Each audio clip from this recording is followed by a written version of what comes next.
Assalamualaikum warahmatullahi wabarakatuh. Untuk praktikum kali ini, di video kali ini saya akan melakukan praktikum IPA, yaitu mengamati simbiosis. Simbiosis ini ada 3 macam, yaitu simbiosis parasitisme, komensalisme, dan mutualisme. Untuk alat dan bahannya, ini ada buku pengamat, alat tulis, kemudian nanti kita mengamati di lingkungan sekitar kita. Simbiosis adalah hubungan timbal balik antara dua makhluk hidup yang berbeda jenis dan hidup berdampingan secara erat dalam suatu ekosistem. Hubungan ini bisa menguntungkan, merugikan, atau netral bagi salah satu atau kedua makhluk tersebut.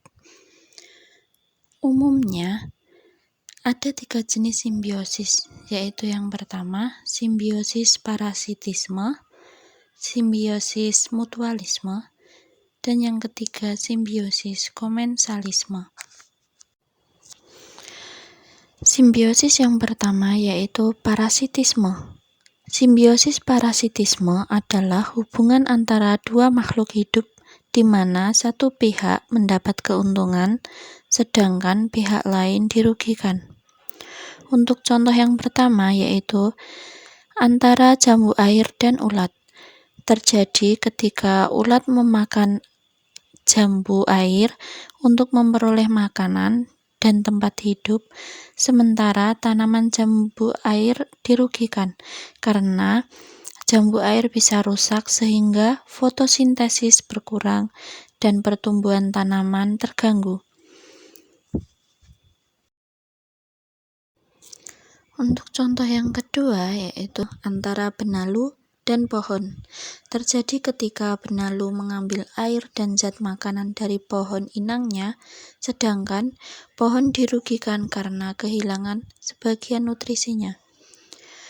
Benalu menempel pada batang atau cabang pohon dan menyerap sari makanan melalui akar pengisap, sementara pohon menjadi lemah dan pertumbuhannya terganggu.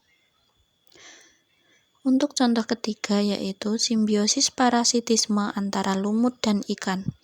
Terjadi ketika lumut atau ganggang tertentu menempel pada tubuh ikan dan mengambil zat atau makanan tanpa memberi keuntungan, bahkan merugikan ikan. Lumut yang menempel di kulit ikan menghambat pernapasan dan pergerakan ikan, serta bisa menyebabkan infeksi atau luka pada kulitnya. Jadi, lumut mendapat tempat hidup sementara ikan dirugikan. Untuk contoh yang keempat, simbiosis parasitisme antara nyamuk dan manusia. Terjadi ketika nyamuk mengambil darah manusia untuk makan, sedangkan manusia dirugikan karena bisa mengalami gatal, iritasi kulit, bahkan tertular penyakit seperti malaria, demam berdarah, atau chikungunya. Jadi, hubungan ini disebut parasitisme karena nyamuk mendapat keuntungan, sedangkan manusia dirugikan. Untuk contoh yang kelima yaitu simbiosis parasitisme antara ulat dan pohon pisang. Terjadi ketika ulat memakan daun atau batang pohon pisang, sehingga merugikan pohon pisang tetapi menguntungkan ulat. Ulat mendapat makanan dan tempat hidup dari pohon pisang, sedangkan pohon pisang menjadi rusak karena daunnya dimakan sehingga proses fotosintesis terganggu. Untuk simbiosis yang kedua yaitu simbiosis mutualisme. Simbiosis mutualisme adalah hubungan saling menguntungkan antara dua makhluk hidup yang berbeda jenis. Contoh yang pertama yaitu antara bunga dan kumbang. Kumbang datang ke bunga untuk mengambil nektar atau serbuk sari sebagai makanan. Saat itu serbuk sari bunga menempel pada tubuh kumbang dan terbawa ke bunga lain. Proses ini membantu penyerbukan sehingga bunga dapat berkembang biak. Jadi, kumbang mendapat makanan sedangkan bunga terbantu dalam penyerbukan. Keduanya sama-sama diuntungkan. Untuk contoh yang kedua yaitu antara semut dan pohon jeruk. Semut mendapat makanan dari nektar atau getah yang dihasilkan oleh pohon jeruk.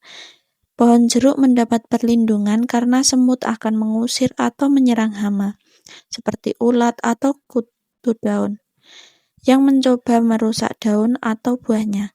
Jadi, semut terlindungi dan mendapat makanan, sedangkan pohon jeruk terlindungi dari hama. Contoh ketiga antara pohon mangga dan semut. Semut hidup di pohon mangga dan memakan sisa nektar atau hama kecil di sekitar daun dan batang.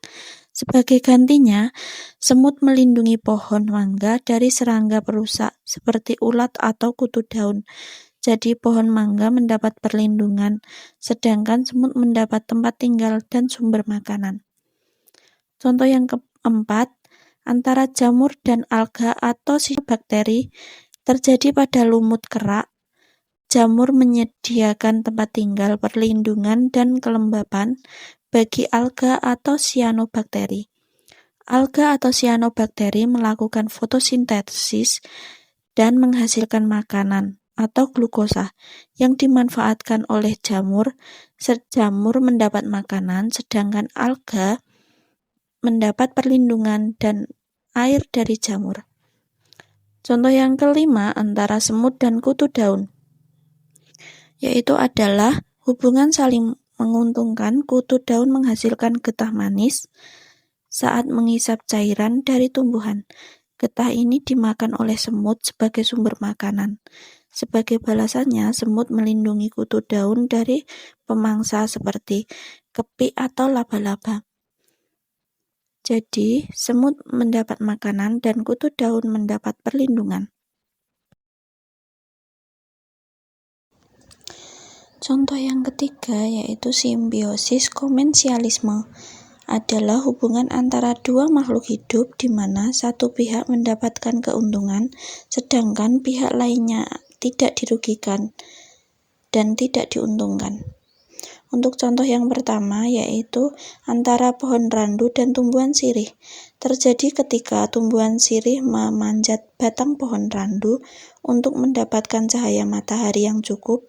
Tumbuhan sirih memanfaatkan batang pohon randu sebagai penopang agar bisa tumbuh ke atas tanpa harus membuat batang yang kuat sendiri. Sementara itu, pohon randu tidak dirugikan dan tidak diuntungkan oleh kehadiran sirih. Jadi hubungan ini disebut komensalisme karena sirih diuntungkan sedangkan pohon randu tidak terpengaruh. Contoh yang kedua antara burung dan pohon. Terjadi ketika burung memanfaatkan pohon untuk tempat tinggal atau bertengger, sedangkan pohon tidak dirugikan maupun diuntungkan. Contohnya, burung membuat sarang di dahan pohon. Burung mendapat tempat yang aman untuk berlindung dan bertelur, sementara pohon tidak terkena dampak apapun. Contoh yang ketiga yaitu antara anggrek dan pohon kelapa.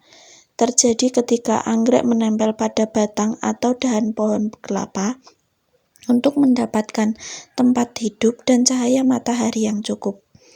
Anggrek mendapat manfaat berupa tempat tumbuh dan akses cahaya, sedangkan pohon kelapa tidak dirugikan maupun diuntungkan.